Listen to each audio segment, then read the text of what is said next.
এতিয়াৰ পৰা এটিএমৰ পৰা উলিয়াব পাৰিব আপুনি পিএফৰ ধন কাৰণ পিএফৰ ধন এতিয়া এটিএমৰ পৰা উলিওৱাৰ ব্যৱস্থা কৰা হৈছে এটা ভাল খবৰ বুলি ক'ব লাগিব কাৰণ পিএফ উলিওৱাৰ যোনটো বৰ্তমানৰ প্ৰসেস সেইটো অধিক দীৰ্ঘদিনীয়া হয় আৰু এতিয়াৰ পৰা এটিএমৰ পৰা আপোনালোকে উলিয়াব পাৰিব পিএফৰ ধন জানুৱাৰী মাহৰ পৰা এই সুবিধা লাভ কৰিব ইপিএফও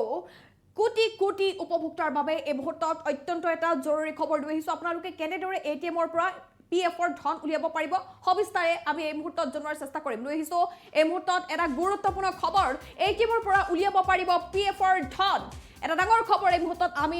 জনাইছো আপোনালোকক অহা জানুৱাৰী মাহৰ পৰা লাভ কৰিব এই সুবিধা জানুৱাৰী মাহৰ পৰা গ্ৰাহকসকলে এই সুবিধা পাব কোটি কোটি ইপিএফৰ উপভোক্তাসকলৰ বাবে ডাঙৰ খবৰ এই মুহূৰ্তত আমি জনাইছো এজন হিতাধিকাৰী বা বীমাকৃত লোকে এতিয়া এটিএমৰ যোগেদি ধন উলিয়াব পাৰিব শ্ৰম মন্ত্ৰালয়ৰ সচিব সুমিতা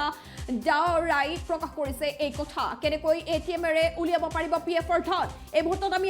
আপোনালোকক জনাম একাউণ্টৰ গৰাকীক প্ৰদান কৰা হ'ব এখন বিশেষ পিএফ কাৰ্ড এখন বিশেষ পিএফ কাৰ্ড প্ৰদান কৰা হ'ব এই পিএফ কাৰ্ডখনে এটিএমৰ দৰে কাম কৰিব আৰু পিএফ কাৰ্ডখন বেংকৰ একাউণ্টৰ সৈতে লিংক হৈ থাকিব পিএফ বেলেন্সৰ 50% ধনহে এবাৰত উলিয়াব পাৰিব এই সুবিধাৰ বাবে পিএফৰ ধনৰ বাৰে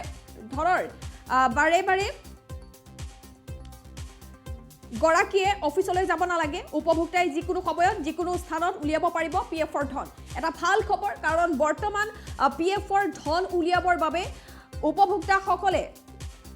ইপিএফৰ উপভোক্তাসকলে যথেষ্ট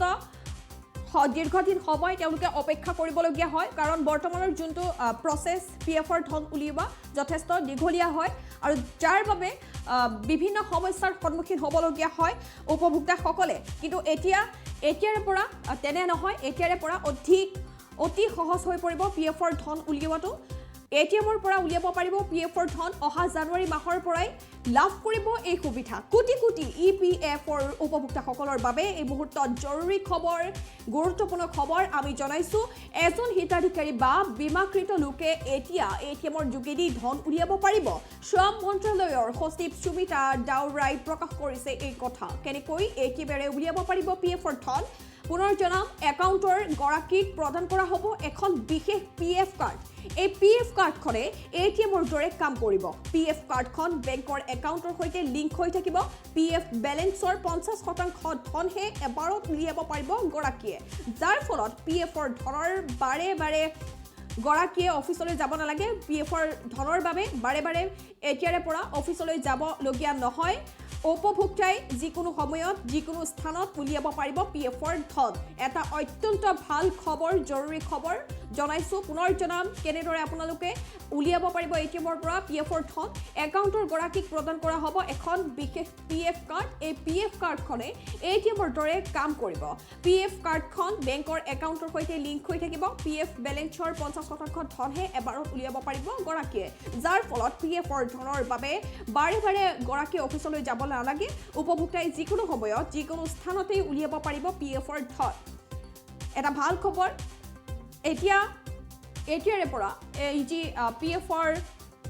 ধন উলিওৱাৰ ক্ষেত্ৰত যথেষ্ট সময় লাগে যথেষ্ট সময়ৰ প্ৰয়োজন হয় দীৰ্ঘদিন অপেক্ষা কৰিব লাগে গৰাকী অফিচলৈ বাৰে অহা যোৱা কৰিব লাগে কিন্তু এতিয়াৰে পৰা এই যি ব্যৱস্থা এই ব্যৱস্থা নাথাকে নতুন ব্যৱস্থা আহি আছে এটিএমৰ জৰিয়তে আপোনালোকে উলিয়াব পাৰিব পিএফৰ ধন অহা জানুৱাৰী মাহৰ পৰাই লাভ কৰিব এই সুবিধা উপভোক্তাই যিকোনো সময়ত